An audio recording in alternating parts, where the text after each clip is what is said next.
Welcome everyone to episode 51 of the Racing Line podcast. I'm joined tonight by Joey and friend of the show, Tristan. I swear you're like one of the main members of the podcast now, mate. How are we, boys? Very good, mate. Very well. Good, thank you. Good, thank you. Thanks for having me back on. No, Mate, anytime, mate. Anytime. You're part of the furniture now, mate. You and that fan vent that pops up behind you. Yeah, I even said to my misso, I was like, yeah, I'm gonna jump on the podcast tonight. She's like, I swear you do that every week. So thanks for honestly keep having me on. I love coming and chatting to you guys. So It's awesome. Well, tonight we're going to discuss the most recent. He's changing his. I love it. We're going to be discussing the recent Formula One race at Monza. If you haven't watched it, as Anthony says every week, jump on KO, watch the mini. But once again, boys, Max got up, came from I think it was 8th on the grid. yeah. What do you think? I'm going to tell you probably a non-hot take for this week. I expected it. It happened. I wasn't surprised, and I think this championship is done. I said that last week, but five in a row is something that's looking ominous for Ferrari, to be honest.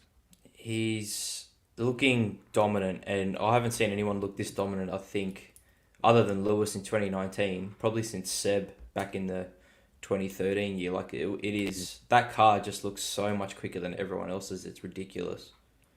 I just like at Spa was pretty impressive how he came through the field, but what was annoying about Spa was, by lap 12 or whatever it was, he was in a position where he could win the race. Yeah. And at Monza, it sort of went a bit longer than that, but you that could see it Ferrari happening. has pace, but yeah, it's like it wasn't a shock to anyone when Max won. So I think just got to take your hat off to Red Bull. They've built a bloody good car this year, and they're showcasing what they can do.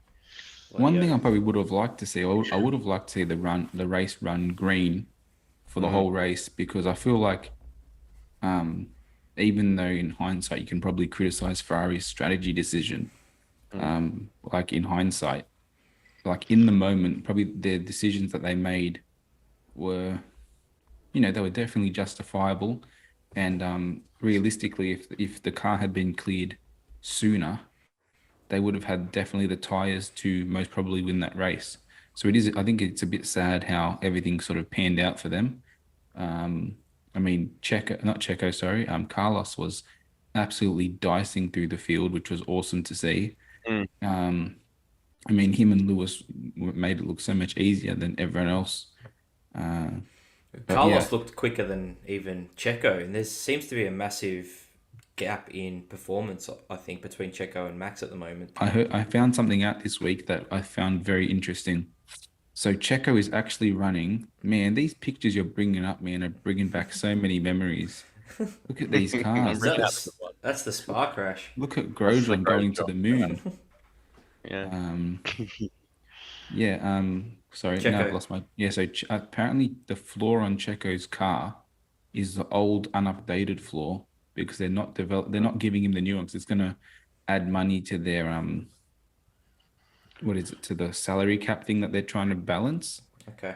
Which I thought it was makes sense. Interesting. Yeah, it makes sense, especially in F1 like terminology, where you got one guy that's competing for the world championship, and then I guess another that's the supporter role in Checo, and his job's there to, I guess, set the car up for Max to go and win the world championship. So I kind of understand from a Red Bull point of view to go give him all, the beans and gravy, but I'm a massive Checo fan, so I want to see him competing for wins.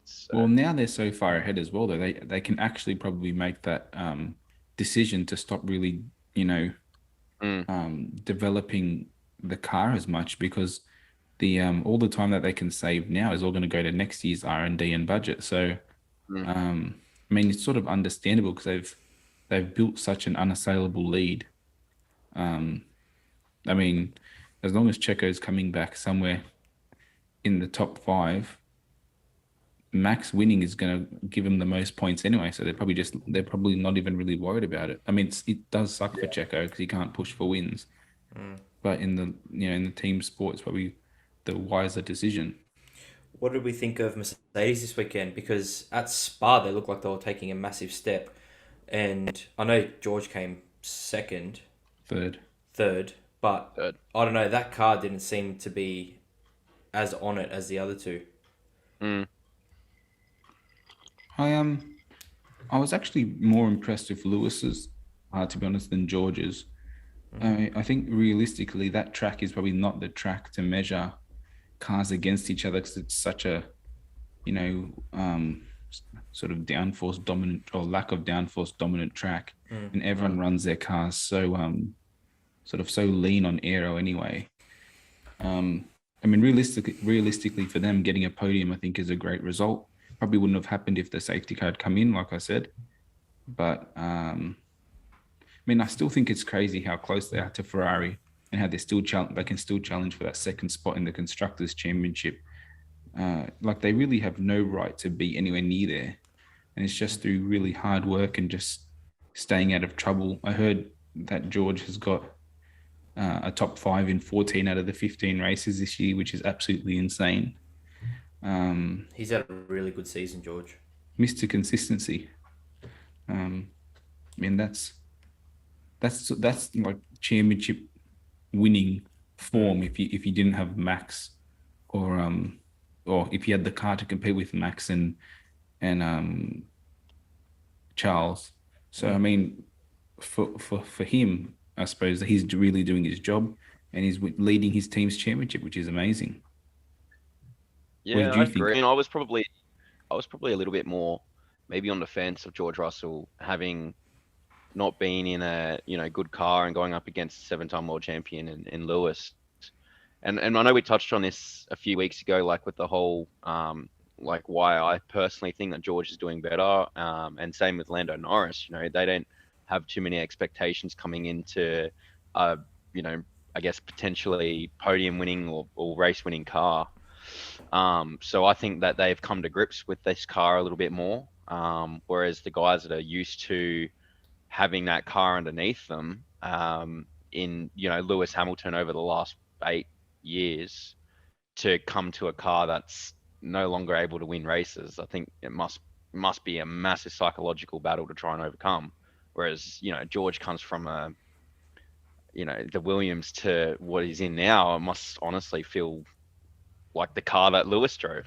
So I think that's, to me, is always one thing that stands out, especially with guys like George Russell. I also think that on the other side of it, this kid's beating a 7-time world champion. So you got to take your hat off to him, mate. There's no fluke in that. Yeah, 100%. And I think this is why Anthony keeps saying that Lewis is going to retire in the next year and a half, because he feels that why would Lewis continue if he knows he's not going to win another championship? So I kind of get that, because like you say, George has come in, thinks this is the best thing since sliced bread compared to what he was driving, and Lewis knows the difference, I guess. So yeah. Interesting times. 100%. And I think the same's going on at McLaren. I mean, I love Daniel. Everyone loves Daniel, but the same thing goes for Lando. The same thing. He had a pretty underperforming car in comparison to what I guess they're in now in the last few years, and Daniel was in a race, contending car. So I think it's sort of the same things going on at Mercedes that's going on at McLaren. And they've often been linked to be pretty close into how they manage and run their teams. Obviously, not too long ago we had that McLaren Mercedes era, and it's no surprise that they're so similar in terms of how they run and manage their teams. What did you guys think of Daniel's performance this weekend? I was quite happy to see that he was qualifying within a tenth or so with Lando. Mate, he made his car super wide throughout the race. Like, I think Gasly tweeted today that he could draw the back end of Ricciardo's car just off memory after that race. Yeah. Like, it was pretty good, I thought, anyway. I think he had to, though. Yeah. There's a lot of skepticism and it's probably not the right word, but in terms of Daniel's future in the sport. So I think he needed a really solid outing, and we all know that Daniel's the king of Monza. We saw what he did last year. So I think he definitely needed to showcase that he still deserves to be in F1 because I don't think he's got a seat next year, and I think he needs to prove to everyone that he should have one. I found it interesting to think about it. Like his two best results in the last 2 years, like just in terms of pace, have come at the same track where they literally strip all the air off the car. And really the things that we know him for, which is his really deep, really good under the brakes and really able to brake late, are the things that at that track, when you strip off all the air, are what sort of keep you in front. And it's only been these two races where you can really say, oh yeah, he's put in probably a great performance relative to like what the car is giving him. I mean, I felt sorry for him that he didn't actually get a sort of reward or a prize for the weekend it is, but sort of just like that kind of season. And yeah, you know what? After my last weekends, I think he does. It seems like he doesn't have a seat for next year, and I mean, unfortunately, I think that's the way the cookie crumbles, and we'll talk about this a little bit later. But I mean, I think for his sake, I just hope for the rest of the year he can put in a few more performances that he'd be proud of, and I think his fans would be proud of. And you know, if in the future he's linked with a seat in the year after next or something like that, I think it will just bode well for him. But even if it's sort of his last chance, because man, like it's crazy how many people are vying for so few seats at the moment. I just want him to end on a sort of note that, you know, he can be proud of and we can be proud of. On that, you go. I was just going to say, I think the only way Gasly goes to Alpine is if Herta gets his super license. And I know, Joey, you wanted to discuss it later. Yeah. I can't see that happening. The FIA has been pretty adamant they're not going to change the rules. So for me, it would make sense to put Daniel back in that car. But, you know. Well, there's a few like points. I guess it's actually probably a really good discussion topic between the three of us. You know, like first of all, where does Ricardo end up? And I've got this kind of thought that maybe he goes to Haas and does a swap with sort of Mick Schumacher, who I believe will go on either a German pathway or the Red Bull pathway. I think maybe he ends up at Alpha Tauri next year. And Pierre Gasly goes to Alpine. I think, you know, Alpine want two French drivers, and I think that makes sense for them. And then you could probably say that Perez maybe has one year left in him, maybe 2 more years before they look for a younger driver. And I'd say maybe Mick Schumacher lands in that seat. When Audi come on board, they might end up going the Mick Schumacher pathway. Do you think Mike Schumacher has done enough to warrant that seat as we speak? No. Yeah, I mean, that's my only thing with Mick, is that I feel like if he loses his seat at this point in time, well, I don't know. He's raced against Magnussen, who's an experienced F1 driver. He's been in there since, I want to say 2014, but I might be wrong. You know, and I don't know. It's hard because he has never been in a car that's good enough to compete in the top 10. So yeah, but my feeling with him is that if he had shown something extraordinary, like the people in his corner would be Ferrari to keep him in their stable, and for Ferrari to get rid of him from their stable, and it's more the fact that everyone else seems to have stables that are somewhat overpopulated as we speak. I don't know if he's going to have to take a reserve role somewhere and maybe try and come back like we've seen Hulkenberg do, or even Giovinazzi do it for a little bit. Well, it's interesting that you say the Ferrari thing, because like the more that I think about that Ferrari thing, the more that I think that seat is pretty much cushioned for Leclerc for quite some time. And you've also got to think there's a young Leclerc coming through too. I think he got second or third in the F3 championship. He's pretty closely linked to Ferrari as well.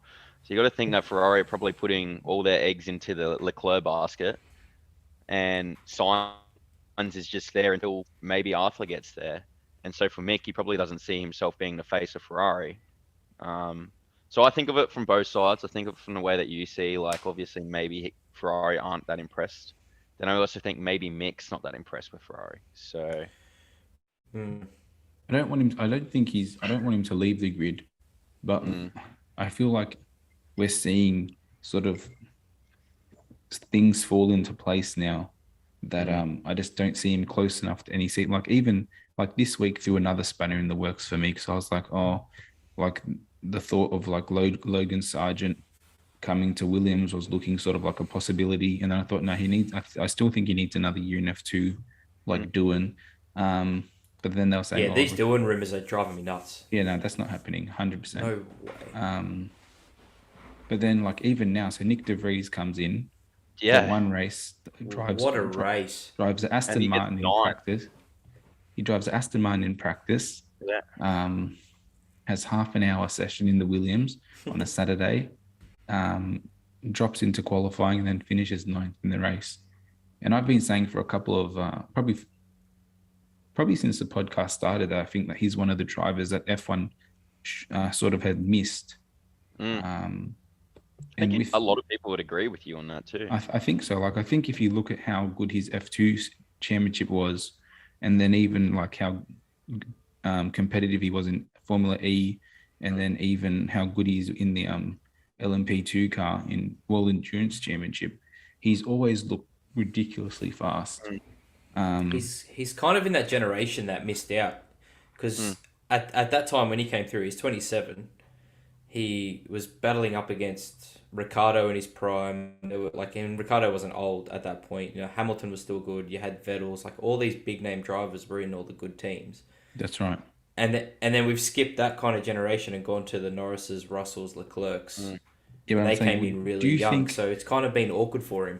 Do you think after this performance, right? And yeah, it's only one race, but do you think sort of the eyebrow of Mercedes could have been pricked up a little bit, and they've thought, you know what, we might put a bit of cash behind him, you know, keep him on our and see if a team like Williams or even if Aston Martin wanted to carry him next year for a year, we'll fund him because Lewis's end is closer to the beginning now, and in sort of just give him a year to see what happens, because I think this weekend I probably it didn't surprise me in that I didn't think he could do it, but I was surprised in terms of he made Latifi look so second rate this weekend, and he's driven that car for probably maximum 2 hours, and Latifi's been with that team for 3 years. Like, that's crazy. Like Latifi still in the sport still baffles me. I'm surprised that he's even made out the end of the season. 100%. I think they're only doing that for a gentleman thing, as in Williams keeping him in because he's contracted to be there. They're not going to be like Red Bull mixing and matching drivers halfway through the season. He's not a jackass, that's the other thing. Definitely did enough on the weekend to prove to, you know, not only Williams but also just the motorsport fraternity that he deserves to be at least on the grid. I'm not saying he deserves to be in a race-winning car, but he deserves to be given a shot. And actually, it was really cool that he got the call up. I personally don't think Albon's all that, but that's just me. So if it were me at Williams, I'd be looking for 2 new drivers, and I wouldn't see why. I think Albon is good enough, but I think if they were in the team together, there would definitely be a different dynamic of sort of dog eats dog and a bit more to prove. And I think at this point in time, that's what Williams needs to sort of push up and have 2 drivers vying for points, because Williams have always had a driver though over the history of, I guess, at least the last 15 years, I'd say, of Williams, where they favor one driver. I mean, you look at when Bruno Senna was paired up against Maldonado, and Maldonado won a race in that Williams, I believe, off memory. He did, but Bruno Senna was consistently better. Yeah, exactly. But they sort of threw their eggs into, you know, Maldonado's basket, and that's what happened, I guess, with George Russell. I know he had, you know, pretty terrible teammate, but I think the difference now is that Williams have got the money behind them that they don't need to favor their paid driver anymore. That's true. That's actually probably a good point. So to have Red Bull paying the sort of the salary of Albon, and then to have Mercedes paying the salary of hypothetically De Vries, would free up a bit of cash for them, number one. Yeah, that's true. And also give them 2 drivers who, you know, at least are going to push each other to perform and then also hopefully push the team higher up the grid. So I feel like now, like after these last 3 or 4 races, you could definitely say that car is in a stronger position than the Haas and the 100%. Sauber.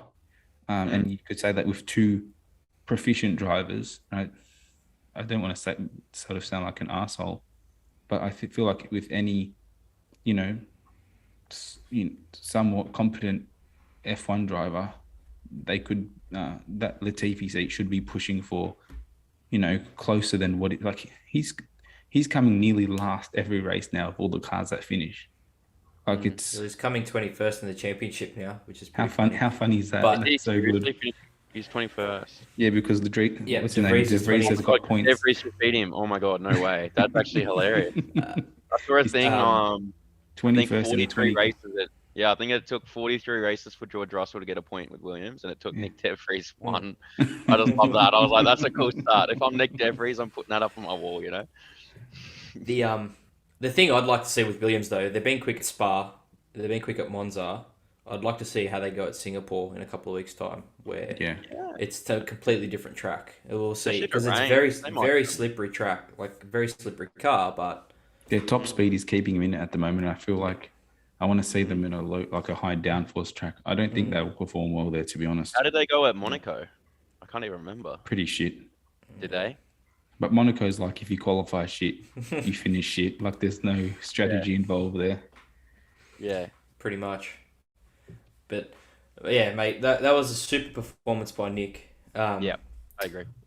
What did we think of the Alpine and McLaren battle? Because Alpine have looked better than McLaren for the last probably 3 or 4 races, and then all of a sudden we come to Monza. McLaren's had shitty top speed all year, then all of a sudden they're strong at Monza. I just don't. It's so bizarre that that's the track that they pull everything out for. It's just so bizarre because it just does not seem like a track that would favor McLaren with a top speed. And I think they've got a statistic like 68% of the track is full throttle or something. Yeah. It's literally like almost an identical track of Spa except for the hill. You know what I mean? Do you think that their problem is that their aero is really unbalanced? So that when they get rid of it all, their car seems to work relatively good compared to everyone else. It makes sense. Just like our aero was designed so badly. If we just trim it all out, we're actually a competitive car.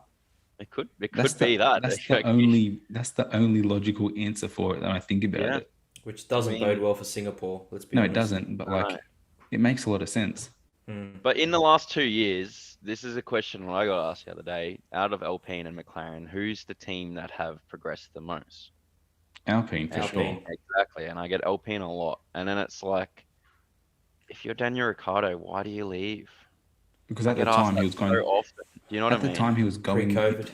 But also at the time, Renault looked a little bit of a joke, and McLaren was saying all the right things, and McLaren has got the racing heritage. But I mean, since he's left, McLaren have sort of become a bit of a joke. They're like the new Ferrari. Well, last year they weren't. It's just no, they weren't. Really. But like the end of last year was a little bit.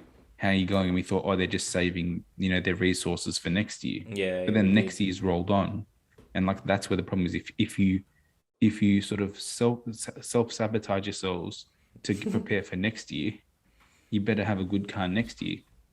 Whereas sort of Alpine did the opposite, and they still seem to now look in a better stead for when next year starts. Like, because all this R&D they're doing this year carries on to next year's car, which is different to how last year was. You know what I mean? So this foundation is going to carry on for years to come. So anything you do now, obviously, is going to help in the start of the next season. And that's where I feel like the biggest difference between McLaren and Alpine is that Alpine sort of have a bit of direction, and they're sort of honing in on their strengths and weaknesses. Whereas every week, the McLaren drivers either seem like they're surprised that the car was performing well, or surprised that the car was performing badly. You know what I mean? Yeah, I do actually. Like that's the oddity of it. It's like they go, I don't know where that pace came from, or I just thought we'd be better this weekend. There's no like, we expected to be bad here, we expected to struggle in this aspect. There's no certainty. I watched you guys probably remember watching it, the documentary Center on the weekend. Yeah. Yeah, so good. And I think their problem is that their car is not white and red. I Agreed. honestly think that if they paint that car back to their heritage colors, they will start winning races again. But You know, you could say the problem is that the car's not silver and black as well, because they had a lot of yeah, yeah, successive true. West as well. The So Vodafone. Yeah, the Vodafone car as well. So- Yeah. I think just the problem is that it's orange. That's all I think it is. Yeah, that's know? it. It doesn't cut through the air as quick, you know.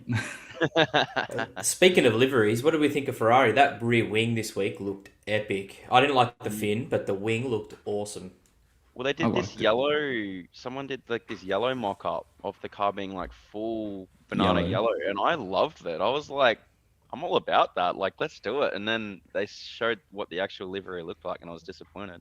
Yeah. I don't think they can go full banana yellow because I still think they're getting money from Shell. not Shell. What's it? Someone Morris, the cigarettes brand. Yeah, the they are. Marlboro sponsorship. Marlboro Mission. Yeah, That mission we know. Yeah, so the mission we Yeah. know, but I think it's the parent company is something Morris, and I think they're still getting money from them. So they have to be red, Right. which is insane. But I thought that the race suits looked awesome. The helmets looked awesome. Yeah, I The thought cars so looked too. pretty good. I wish they had a win in that livery. They Charles had they a look chance, good. honestly. Charles drove real well. He I did. actually felt a bit bad for him. I feel like I don't know if he had a chance to win it. I don't know if he would have quite had the pace, but it would have been cool to see. What do you think about the safety car? That's the one thing that everyone seems to be, you know. I think I'm the happy rules he been did. followed this time. If only just they had think- Michael Massey yeah, well, this race As weekend. per the rules, but I would have loved to have, seen what Leclerc would have thrown at Verstappen under racing conditions. Yeah. Yeah, I don't know. I'm old school. I hate to see races ended that way. I hate to see them ended, like that. And I would have preferred to have seen Leclerc had everything and thrown everything in the kitchen sink at Verstappen to try and win that race, especially at Monza. I swear Yeah, McLaren hit the 100%. self-destruct button. Yeah, I think so too. Bloody hell. Ricardo's having a good weekend. Let's hit that button and oil leak. Yeah. I just think that's just like what they're doing to him. It's just how else can we ruin his weekend, How can Strategy calls are horrible. Pit stops are horrible. He's gonna wake up in the night time in like 20 years and just have nightmares of McLaren. Like, Didn't I say last week, Harry, that McLaren was like Ferrari, but no one was saying nothing? And then Yeah. like this week, Yeah, Lando has that horrid pit stop as well, where he loses 3 spots or something. that's right. He did too. It's just like, And then they're like, oh, Daniel, hold up Gasly so we can overcut with Lando. I'm like, yeah. if I'm Daniel, I'm going, Oh, no yeah, way. I'm doing what I want to do. Where about my race? So frustrating to watch.